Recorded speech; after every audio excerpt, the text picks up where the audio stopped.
Más Noticias.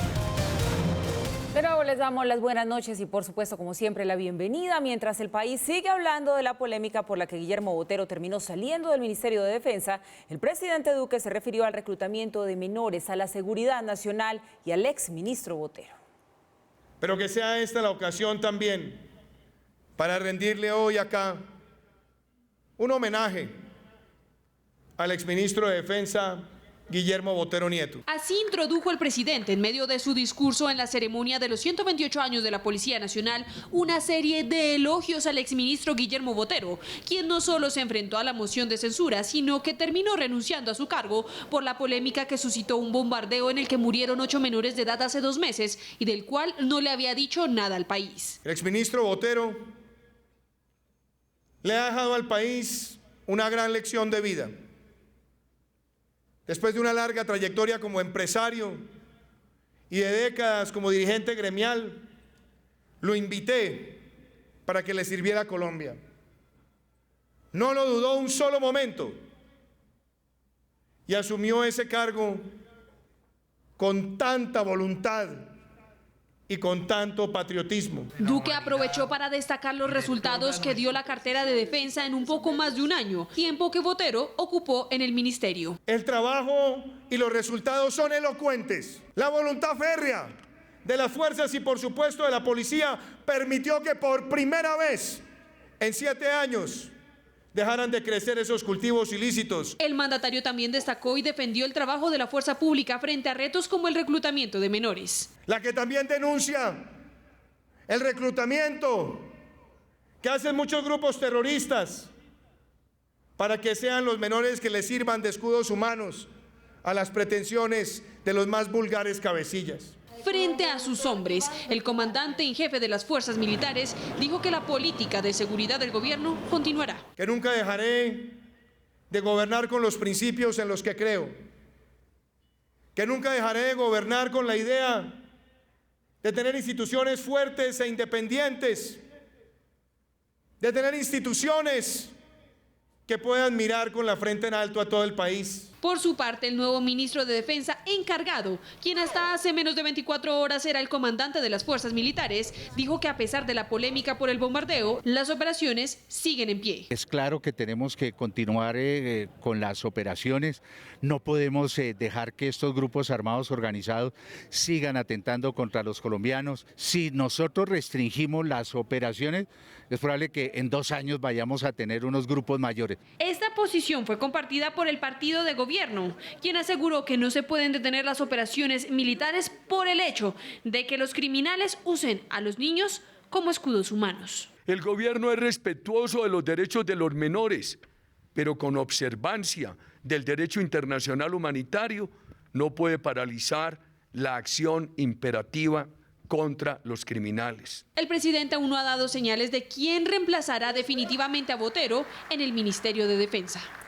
Entre tanto, el comandante del Ejército Nacional, el general Nicasio Martínez, aseguró que el bombardeo al campamento del disidente Gilardo Cucho no se habría ordenado si hubiesen conocido de la presencia de menores de edad en el lugar.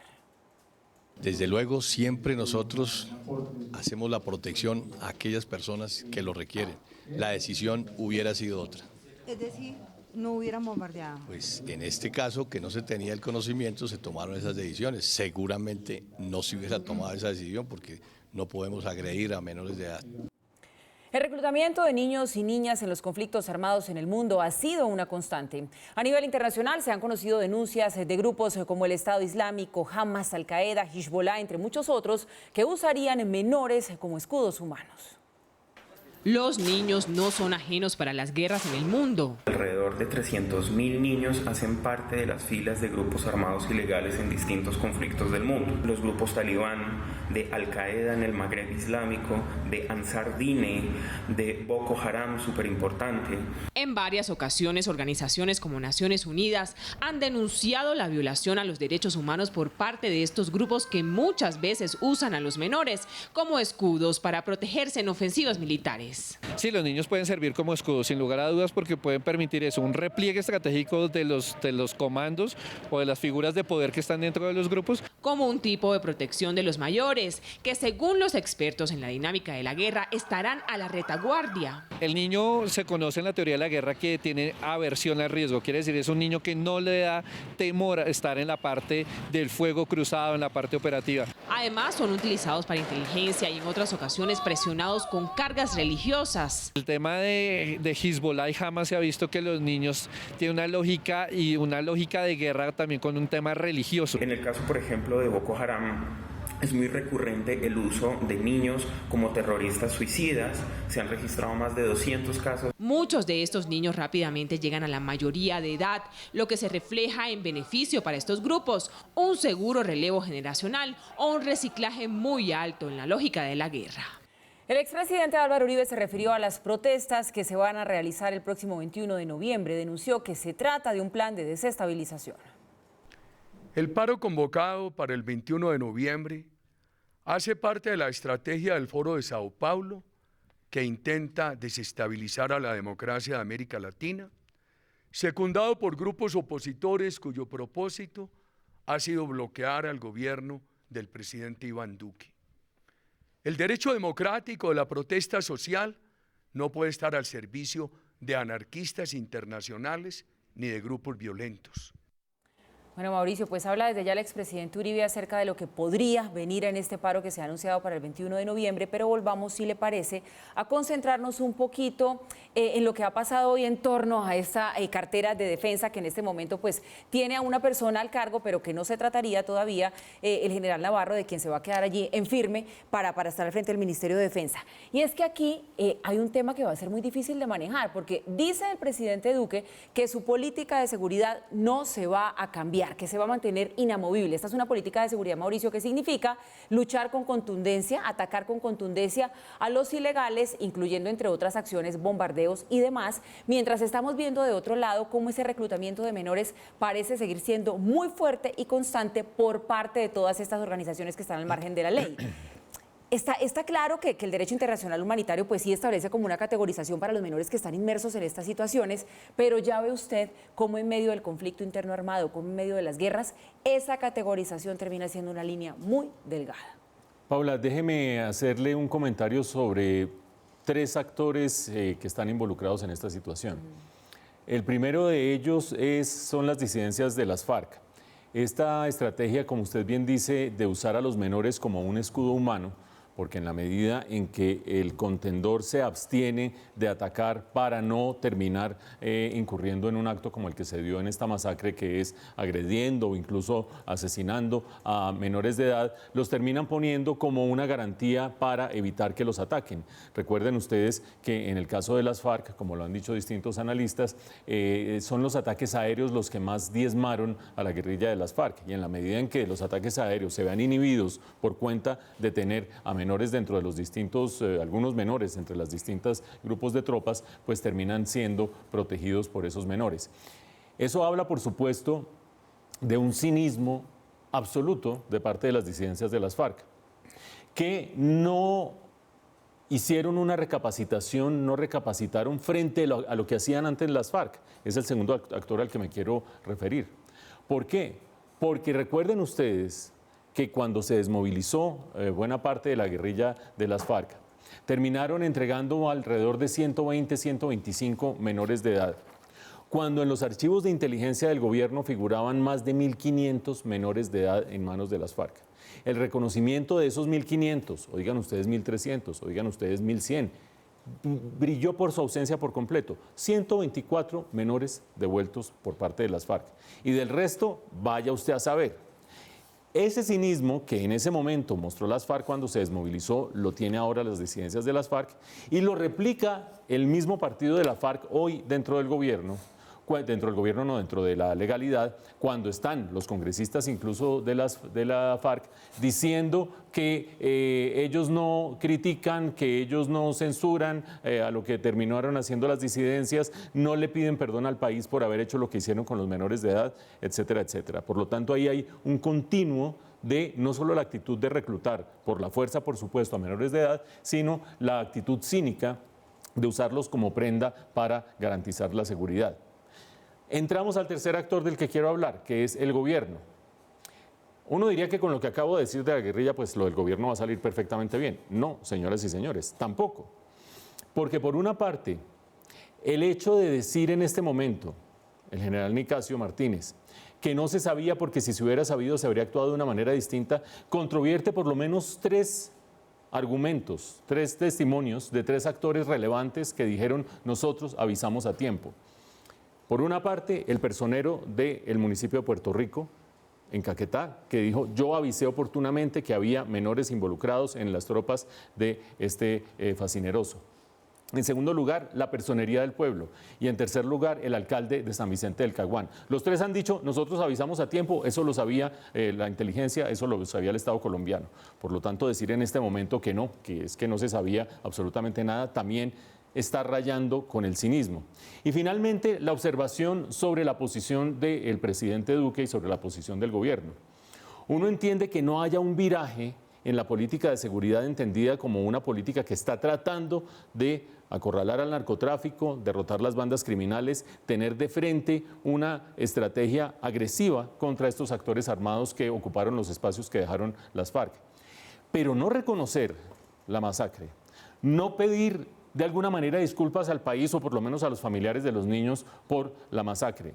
Y no pedir excusas al país por haber ocultado esa información hasta el momento en que se lo sacan en el Congreso, en el debate de censura al ministro de Defensa, me parece que es meter como el avestruz la cabeza en la tierra y no darse cuenta de una realidad política que exige cerrar brechas, curar heridas, superar problemas, solucionar entuertos. Y yo creo que si no se hace eso de parte del gobierno, se profundiza la radicalización, se profundiza la polarización y lo que se hace es decir, son los enemigos de este gobierno, los enemigos de la democracia o los enemigos del ejército los que están haciendo esto porque son los aliados de las FARC que quieren llevar las FARC al poder. Hombre, un discurso que es totalmente absurdo, pero que se alimenta de posiciones en las que cada cual trata de meter su cabeza en la tierra como si fuera el avestruz. Ojalá que con el tiempo que falta para el nombramiento del ministro de Defensa, ese ministro de Defensa refleje más serenidad, más ecuanimidad y la intención de superar este problema que ha traído tantas dificultades para el país. Por primera vez, Colombia se abstuvo de votar en la resolución que pedía terminar el bloqueo económico de los Estados Unidos a Cuba. Estados Unidos, Israel y Brasil fueron los únicos países que votaron en contra de la resolución en las Naciones Unidas que por 28ª vez pide el fin del bloqueo económico a la isla. Otro voto que llamó la atención fue el de Colombia, que se abstuvo en señal de rechazo al gobierno cubano de Díaz-Canel. Ese es el sentido de la abstención.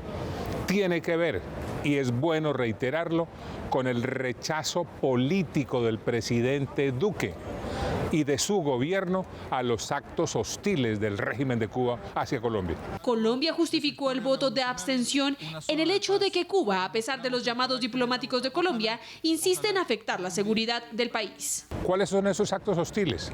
En primer lugar, no entrega de terroristas confesos que tienen en su territorio después de haber cometido gravísimos atentados en Colombia. Refugio en territorio cubano de personas que están siendo solicitadas por Interpol. El apoyo de Cuba a la dictadura de Maduro también fue uno de los argumentos de Colombia para dar por primera vez y por medio del voto de abstención la espalda a Cuba frente al fin del bloqueo. Cuba insistió en el argumento que movió a la mayoría de los votos a su favor y es la supuesta afectación a la población civil. El bloqueo provoca daños humanitarios incalculables, constituye una violación flagrante, masiva y sistemática de los derechos humanos. Este elemento fue desmentido por Estados Unidos tras hacer alusión a la violación de derechos humanos del régimen cubano. Los Estados Unidos no son responsables de los abusos del régimen cubano. No aceptamos la responsabilidad de esos abusos y nunca lo haremos. Además de Colombia, Ucrania fue otro país que se abstuvo en la votación. Y tras conocer esa abstención de Colombia, la oposición anunció que citará un debate de control político al canciller, mientras que el partido de gobierno respaldó la decisión del Ejecutivo. Esa política exterior merece una censura por parte no solo de la bancada de oposición, no solo de la Alianza Verde, sino de las mayorías del Congreso de Colombia, que saben que es una tradición de Colombia, que ha sido una tradición votar en contra. Pienso que era lo mínimo que debía hacer Colombia frente a la situación que ha mostrado Cuba contra Colombia, de hostilidad, de no querer entregar a los bandidos que tiene allá. Es francamente deplorable que después de que ha cumplido un papel tan destacado en la búsqueda de la paz de Colombia, poniendo su territorio al servicio de las negociaciones de paz, facilitando y garantizando el éxito del acuerdo. El albergue que Cuba ha brindado a terroristas, a criminales confesos, a criminales que han sido solicitados en extradición por nuestro país, a criminales responsables de delitos tan graves como la masacre de Machuca, además por la complicidad de la dictadura cubana con el narcorrégimen venezolano. 187 países rechazan el embargo de Estados Unidos, solamente Colombia y Ucrania quieren seguir con el embargo de Estados Unidos a Cuba, lo cual parecemos dinosaurios en el siglo XXI. Bueno, pues ahí le tengo, Mauricio, la otra polémica del día. No oculta el gobierno la postura que tomó allí en la ONU, pues dice que tiene esto que ver y lo dice de frente por esa actitud que ha tenido Cuba en relación a todo lo que ha pasado con el ELN después de esa ruptura de diálogos que sucedió con el gobierno nacional. No votó en contra, se abstuvo. Este voto de la ONU no es vinculante. Que haya bloqueo en Cuba no ha hecho tampoco que haya un cambio de régimen político en la isla. ¿No se está armando a nivel interno como una tormenta en un vaso de agua por esa decisión que tomó Colombia de abstenerse? Pues Paula, un viraje, usted que ha estudiado tanto temas de política exterior colombiana, sabrá que ese tema es medio irrelevante en Colombia. O sea, la gente no le para bola, somos un país que se mira el ombligo, no hay tanta migración como en otros países, salvo la venezolana de los últimos 3 años. Somos el Tíbet de América Latina, solía decir el expresidente Alfonso López Miquelsen. Y en esa medida parecería que la política exterior no es grave, no es importante, no es relevante. Pero para cualquier país, un viraje significativo en la política exterior es un movimiento muy importante desde la perspectiva de un Estado. Lo toma un gobierno porque es la coyuntura que le corresponde, pero es la posición de un Estado la que termina cambiando. La posición del Estado colombiano que ha cambiado, ustedes lo veían en la nota, durante 28 años consecutivos ha votado en contra del embargo, casi que por una convicción filosófica de que un embargo no termina tumbando gobiernos, sino que termina perjudicando pueblos. El caso de Cuba es evidente. No se ha caído el gobierno de Cuba, no se han caído los Castro y siguen gobernando detrás de bambalinas los Castro. Y, sin embargo, el pueblo cubano, con todas las necesidades y todas las dificultades que tiene, termina pagando los costos del embargo. Uno no puede no puede evitar la tentación más bien de pensar siempre en Venezuela cada vez que habla de esto. Y embargo y medidas económicas, y si se llegara a embargar totalmente a Venezuela, ¿qué pasaría? Tengámoslo presente porque Cuba a veces parece historia vieja y que eso ya pasó y que qué sé yo, aunque está totalmente vivito y coleando el problema. Pero piensen ustedes todo el tiempo en Venezuela. Posición de Colombia durante 28 años, filosófica al respecto: los embargos no sirven, los embargos perjudican a los pueblos y no tumban a los gobiernos que se quiere tumbar. Y cambia de repente la posición Colombia el día de hoy. Y lo cambia haciendo explícito, como dice Paula, sus motivaciones. Y sus motivaciones no las oculta el canciller en este video que grabó. Dice, ahí están viendo ustedes al canciller manoteando como yo. Estamos nosotros diciendo, como gobierno colombiano, que estamos en contra de la hostilidad del gobierno de Cuba por un par de motivos. El primero de ellos porque está apoyando a Nicolás Maduro, y Nicolás Maduro es un tirano en este momento para el gobierno colombiano, porque el gobierno colombiano reconoce a Juan Guaidó, que va en contra de Colombia. Dificilísimo sostener ese argumento después de lo que pasó en Naciones Unidas, donde más de 100 países apoyaron al gobierno de Nicolás Maduro como gobierno legítimo y lo metieron en el Comité de Derechos Humanos. Por lo tanto, ahí hay como un trancazo. Pero el segundo argumento es el de fondo, diciendo por qué Cuba no ha mandado a los criminales que Colombia ha solicitado en extradición o que la Circular Roja los ha terminado buscando, y que está hablando esencialmente de los negociadores del ELN. Cuba tiene su argumento, ustedes juzgarán en su casa.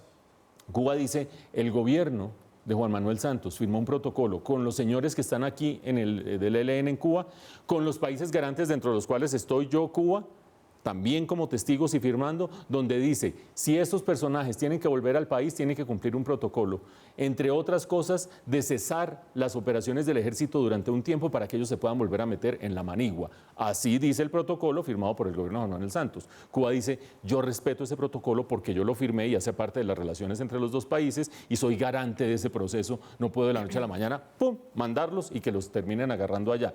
Juzguen ustedes en sus casas, si ese protocolo, gústele a uno Juan Manuel Santos o no, Duque o no, Uribe o no, si un protocolo firmado por un gobierno de un país con otro país que juega en ese caso como garante y con la contraparte que es el ELN, tiene un peso suficiente para que termine Cuba diciendo yo no los puedo entregar si no cumplo ese protocolo. Y a raíz de eso Colombia diga usted es hostil conmigo, le voto en contra de Naciones Unidas. Un tema que es bastante delicado y que tiene muchas aristas. Como dice Paula, aquí se puede armar un debate político que va más allá de lo diplomático, que es lo que deberíamos estar analizando. Hablamos ahora de la ministra de Trabajo, Alicia Arango, quien dijo que está dispuesta a renunciar a su cargo si no le permiten aumentar el salario mínimo en la próxima negociación de concertación. La funcionaria hizo esta afirmación a propósito de las declaraciones recientes del gerente del Banco de la República, Juan José Echavarría, quien aseguró que el aumento para este año fue el que no permitió mayor generación de puestos de trabajo. Insistió en que el salario mínimo no es el culpable y que el gobierno hará lo que esté a su alcance para sacar el mejor salario posible. Este gobierno no está de acuerdo en que el salario mínimo es muy alto y este gobierno hará todo lo posible dentro de sus posibilidades fiscales por sacar el mejor salario mínimo que se pueda. Nosotros no estamos de acuerdo con disminuir el salario mínimo. Le quiero decir, si a mí me toca hacer eso, yo renuncio. Y atención a esto, los equipos de fútbol del país reportaron pérdidas superiores a los 58.000 millones de pesos en 2018. Esto fue lo que informó la Superintendencia de Sociedades. De acuerdo con el informe, las ventas de derechos deportivos y las taquillas presentan las mayores caídas. La Superintendencia de Sociedades presentó un informe sobre el comportamiento financiero de los 36 clubes de fútbol que hay en Colombia. El año anterior, las pérdidas aumentaron más de 1.400%. Hay solidez patrimonial, hay solidez de activos, hay más apalancamiento, más uso de pasivo, pero al final del día lo que tenemos que procurar es que haya más ingresos operacionales. Los activos se mantienen por encima de los 619.000 millones de pesos, según el reporte de la entidad. Los activos de los clubes de fútbol suben del año 17 al año 18 21.400 millones de pesos. El pasivo aumenta en 35.500 millones de pesos y hay una reducción patrimonial de 14.200 millones de pesos. Los rubros de donde provienen los mayores ingresos son los derechos de televisión que reciben de la DIMAYOR, la venta de derechos deportivos y la venta de boletas. Estos dos últimos cayeron fuertemente. Los otros ingresos se dan por patrocinios o publicidad. Reducción de los ingresos por venta de derechos deportivos, son 123.000 millones de pesos. Y reducción en el tema de la boletería. El tema de no ir a los estadios genera un impacto en la casi de 20.000 millones de pesos en los ingresos. Los ingresos más altos los reportaron Junior Nacional, Santa Fe, Millonarios y el Medellín. También se destacan Cali, Tolima, América, Once Caldas y La Equidad. Los clubes de la A reportaron pérdidas totales de 61.900 millones de pesos, mientras los de la B obtuvieron utilidades por 3.300 millones. Carlos, una pregunta como economista. Generalmente cuando uno habla de un producto de exportación, ese producto primero triunfa en el mercado doméstico y después se puede exportar porque en el mercado doméstico los consumidores son exigentes, sirven para pulir, mejorar, etcétera, y después exporto. Colombia es un gran exportador de jugadores de fútbol. No es Argentina, no es Uruguay, ni Brasil en términos de números, pero puede estar en el cuarto lugar en Sudamérica. En los últimos años, 100 millones, si mal no me parece, se vendieron de euros al exterior. Imagínate la cantidad de jugadores colombianos. Colombia en el escalafón de la FIFA en seleccionados ha estado bien rankeado, mejor incluso de lo que uno percibe que podría estar. Y la liga está bien valorada también. Exacto. Pues, por el ranking. ¿Cómo diablos no funciona esta liga y estos equipos están quebrados? Pues mira, te lo voy a decir sinceramente, creo que lo llevamos hablando desde un año, desde que empecé más o menos yo en este noticiero os lo dije. Creo que los clubes colombianos desde hace tiempo tienen una falta de planificación a largo plazo. Si acaso, sobre todo, podemos decir Junior, Nacional, los grandes, tienen una planificación más a largo plazo, pero el resto de equipos son muy cortoplacistas, incluso casi de semestre en semestre, haciendo grandes gastos. Eso al final repercute en que no va a ir gente al estadio, que es por ahí un lado por donde dicen que se ha perdido bastante en el tema de venta de entradas, y el otro que también, si no se invierte, si no se intenta también potenciar el fútbol propio, pues al final no se va a exportar. En los últimos años hemos visto ya no solo una caída en las ventas, sino que además los equipos tampoco llegan a instancias superiores en competiciones internacionales, Sudamericana o Libertadores. Eso te habla de que no hay el nivel o que no están los jugadores, por lo menos aquí.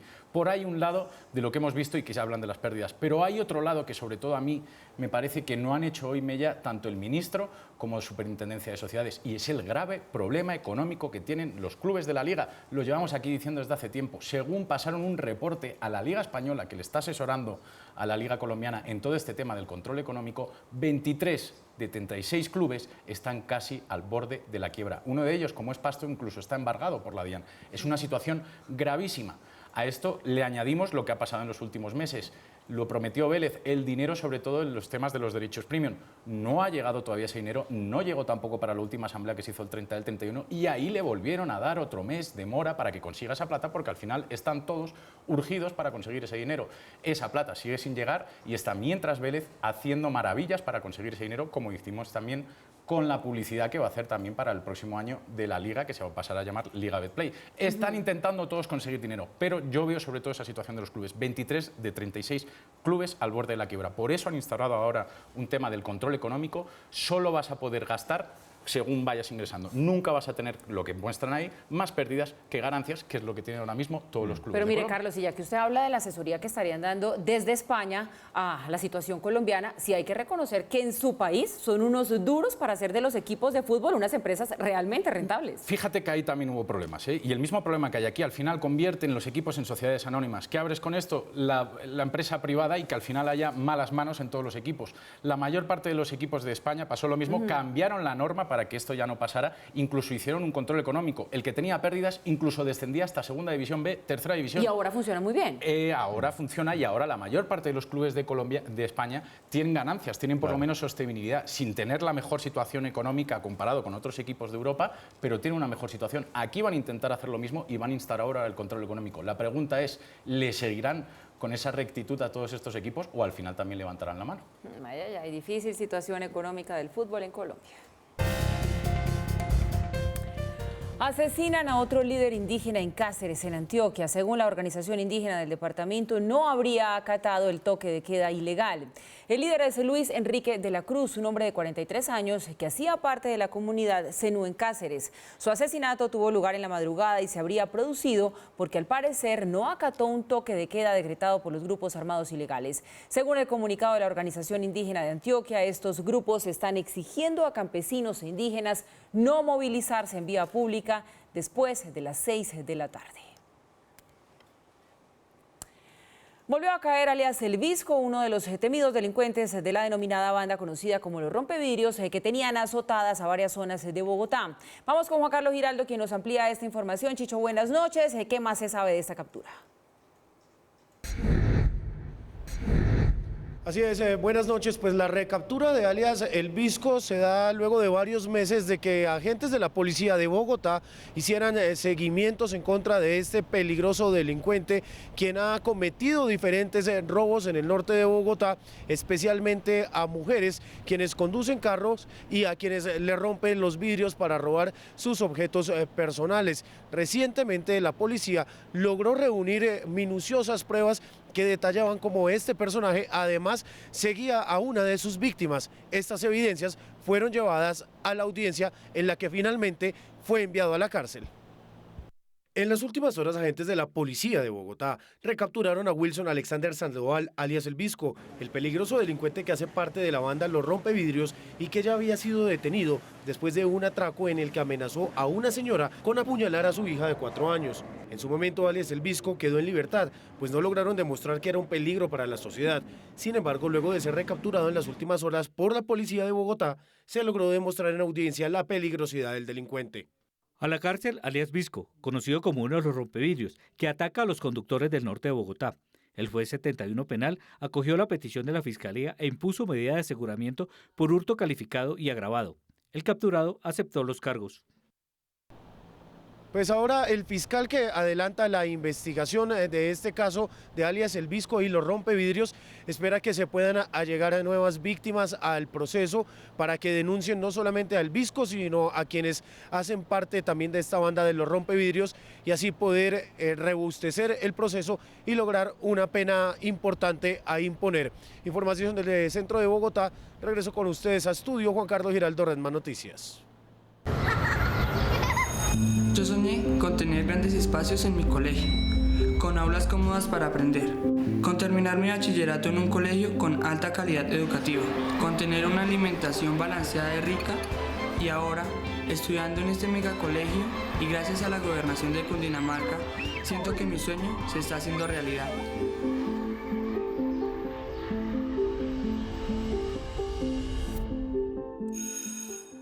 El gobernador de Antioquia le propuso a empresas públicas de Medellín que compre la participación que tiene la gobernación en Hidroituango. Mediante una carta le hizo la petición a la junta directiva encabezada por el alcalde Federico Gutiérrez. Luis Pérez asegura que vender su parte accionaria salvaría al proyecto hidroeléctrico y les ahorraría pleitos entre dirigentes que se pueden prolongar hasta por 20 años. La propuesta que yo le estoy haciendo a partir de hoy a empresas públicas es que el gobernador de Antioquia le ofrece a EPM en venta Hidroituango. O sea, que EPM compre Hidroituango, su totalidad. Y eso le hace desmontar casi todos los problemas que tiene aquí, se acaban las multas. Cabe recordar que la propiedad del proyecto está compuesta por los siguientes socios. Antioquia cuenta con el 52,88%, EPM con el 46,5% y el 0,62% restante se lo reparten entre 27 accionistas minoritarios. La moneda de pago que yo le propongo a empresas públicas de Medellín es que le entregue al departamento de Antioquia, total o parcialmente, algunas hidroeléctricas. Por su parte, EPM se abstuvo de dar declaraciones respecto a esta petición, pero aseguraron que se pronunciarán al respecto. El petróleo de referencia Brent se negocia en promedio en $62.36 el barril. La libra café colombiano cerró hoy en Nueva York a $1.09. El índice de capitalización de la Bolsa de Valores de Colombia descendió 0,09% a 1.655 unidades. La tasa representativa del mercado para mañana es de 3.327 pesos con 2 centavos. El euro se cotiza en promedio a 3.667 pesos con 69 centavos. Las cifras son los 110.000 millones de pesos con los que inicia operaciones el Fondo de Estabilización del Café en 2020.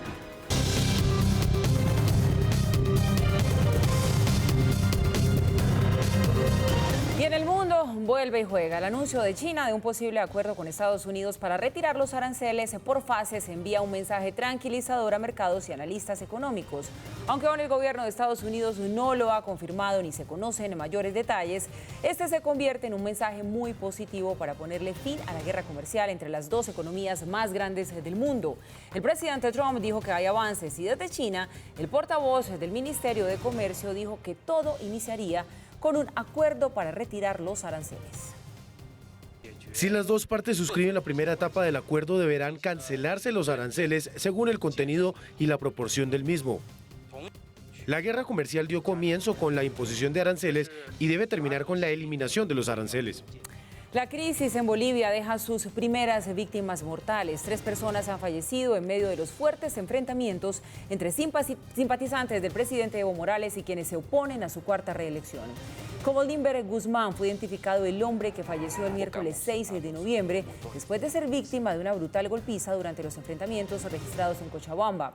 El gobierno de Evo Morales culpó a la oposición de estos hechos violentos, mientras que Naciones Unidas pidió a las partes dialogar. Lo que te estoy tratando de hacer entender es de que estamos a un paso de que esto se descontrole totalmente y comencemos a contar los muertos por docenas. De regreso con ustedes a esta hora aquí en Redman Noticias y vamos ahora con nuestra pregunta del día para conocer ustedes qué dijeron a través de nuestras redes sociales. Recordamos, les preguntábamos qué opina de la actitud de James de llegar tarde o irse antes de los partidos de su equipo, así no haya sido convocado, y es que ahora pues está en el centro de la polémica y sobre todo de las críticas. Por eso hoy queríamos hablar con ustedes de este tema y eso es lo que ustedes nos han dicho. Henry Núñez nos dice, deplorable, y habla de la clase de persona que es. Esa es la razón del por qué no se estabiliza en ningún equipo. El dinero y la fama lo rebosaron, no va por buen camino y su único paño de lágrimas es nuestra selección. Le dio bastante duro Henry, ¿no, Carlos? Bastante Un duro. poquito, ¿no?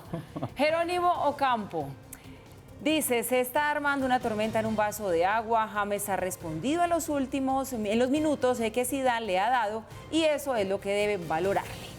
Y participa también Santiago Ruiz, que dice debe mostrar compromiso con el equipo y acompañar a sus compañeros de principio a fin.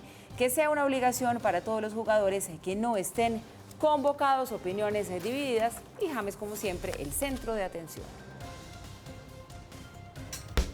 Sección patrocinada por Revista 15 Minutos. Detrás de los famosos, delante de tus ojos.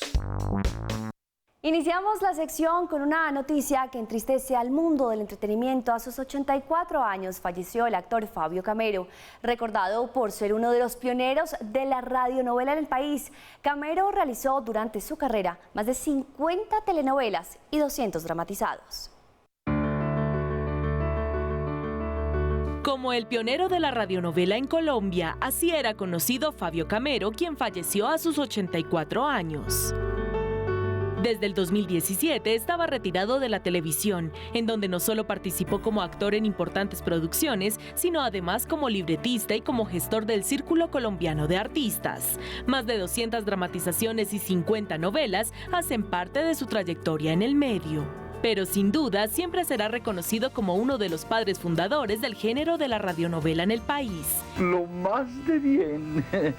Hemos hecho algunos arreglos con tu padre para la elección de alcalde. Hizo parte también del grupo actoral de la radiodifusora bajo la dirección de Bernardo Romero Lozano, actuando en obras de Shakespeare y de Ramón del Valle Inclán. Además del famoso radioteatro Edipo Rey, grabado en 1954 en el Teatro Colón de Bogotá. El artista se encontraba hospitalizado desde el fin de semana pasado por una afección pulmonar. Y también nos solidarizamos con la presentadora Claudia Bahamón, quien en horas de la tarde perdió a su papá Germán, víctima de un accidente de tránsito en carreteras de Bolívar. Nuestras condolencias para sus familiares y amigos. Y cambiamos de tema para hablar de la cantante neoyorquina Lady Gaga, quien por cuestiones de salud tuvo que cancelar su concierto en Las Vegas luego de una bronquitis.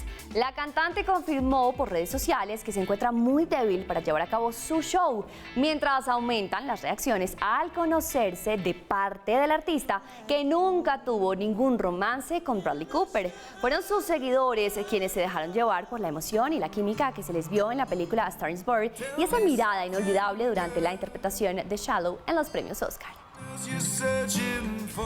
Se acerca la Navidad y desde ya les compartimos un plan ideal para toda la familia. Pombo, el musical, un homenaje a la obra del gran poeta, fabulista y escritor colombiano Rafael Pombo.